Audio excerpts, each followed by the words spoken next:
here at the gym, you know, I learned from my mistakes. I learned from my amateur career and from the amateur coaches training me. And then also later on when I got real good, I had some professional coaches training me, and I noted the difference. And I've carried that difference in here. A lot of people around here think that they're training the proper way when they're training, you know, excuse the term, but balls to the wall, pedal to the metal, and just tough as can be. And the problem with that is that you don't last very long. You get a lot of injuries. If you're injured all the time, you can't practice all the time. If you can't practice all the time, then you're not going to get any good. So here what I tell people is I treat you like a professional athlete right when you come in the door. I try to take very good care of your body, because if you get hurt, you can't keep training. So how do I control that? Well, basically, I only have an hour to 45 minutes to teach you boxing or Muay Thai or some no holds barred, which is even more large. So that whole class when I teach, it is drilling and technique and explanation and drills, maybe live situational drills, but not direct live sparring. For the students that want to spar, I encourage them to spar, but it's after class. It's not part of class. Now, when people do start to spar, it's always to the body first, and then once the control has been established, you know, physically and mentally, then we go ahead and bring it up to the head. But when we spar to the face, we try to hit the forehead and we try to hit the cheekbone. Of course, in combat, we're going to hit the nose, we're going to hit the chin from the side and the front, and that's what we're aiming for. But when we're sparring with our teammates and, you know, with other fellow students, we try to pop them in the forehead, try to get them in the cheekbone, try to avoid the injuries like broken nose. It's not hard to break someone's nose, you know, and then they're out for 8 weeks. So it doesn't prove anything, and then I lose a student for 8 weeks. They're you know, off on the side for a long time. So we do that. Another way I control the sparring of someone, I got two guys that's totally out of control, or one guy totally out of control, is I say, okay, only left hand this round. And then the second round, you know, can only use right hand. And then, you know, the third round, okay, only left leg. And then the fourth round, only right leg. And then the fifth round, okay, you can use your left arm and your right leg. And the sixth round, okay, you can use your right arm and your left leg. Round number 7, no one even gets there the first time you're sparring anyways. And so, you know, by round number 7, yeah, you can use everything. They can't even lift their arms up. They can't hurt each other. And so that's how we take care of it. The other thing is that I'm the big dog. No one else is the big dog. I'm the man. No one else is the man. And I have full control over everybody here. So if anybody gets flagrant, if anybody gets out of hand, they're going to hear about it from me, and then they're not going to be that way. And that's not because we're not tough or this or that. We're plenty tough because we've got tons of medals and trophies that we keep winning over and over.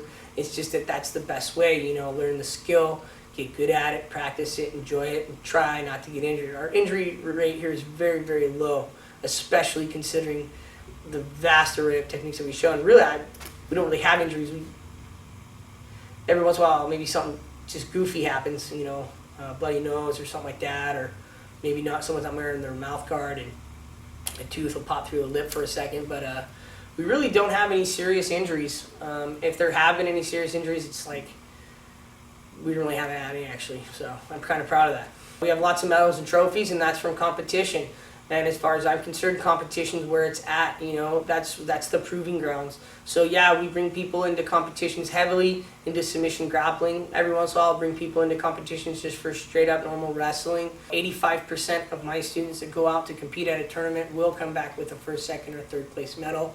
That's a statistic that's been proven over and over, time and again. Also, we bring people into competitions for pancration, which is, you know, basically no holds barred but no blows to the face. You can elbow and kick and knee to the body, and you can do all submissions. We do bring people into pancration tournaments. I also bring people, about several of my friends, buddies, and some of my students into the cage. I take going into the cage very, very seriously.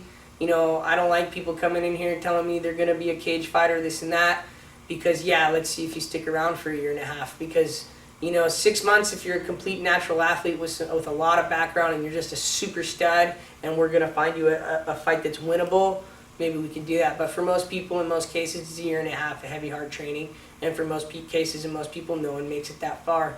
No one's willing to do that. I trained all over Latin America, and I've trained in Thailand, I've trained in Japan. We're talking about some really poor countries or some really motivated countries. So I'm used to seeing a fighter fight for his life. And here in California, the United States, we have a comfortable lifestyle. You know, we don't want to get hit, or if we do want to get hit, we don't want to get hit the next day. And so the number of people that I bring to the cage is very few, because I take that very seriously. For Western boxing, I've never brought any one of my students that I've created from the very beginning to the end into a Western boxing match.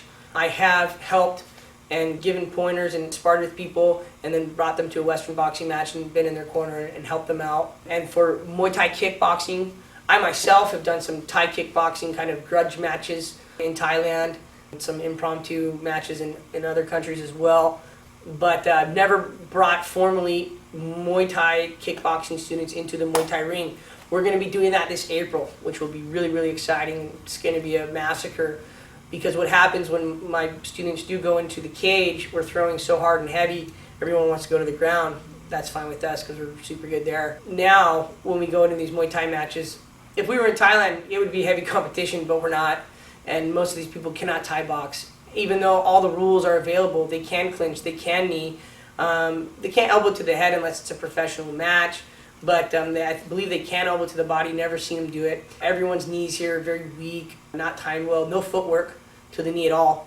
So they have, not very much propulsion or depth or penetration on the knee. The other thing is that if they do have a knee from the clinch, it's one kind of knee, two kinds of knee. I teach 8 different kinds of knees from the clinch.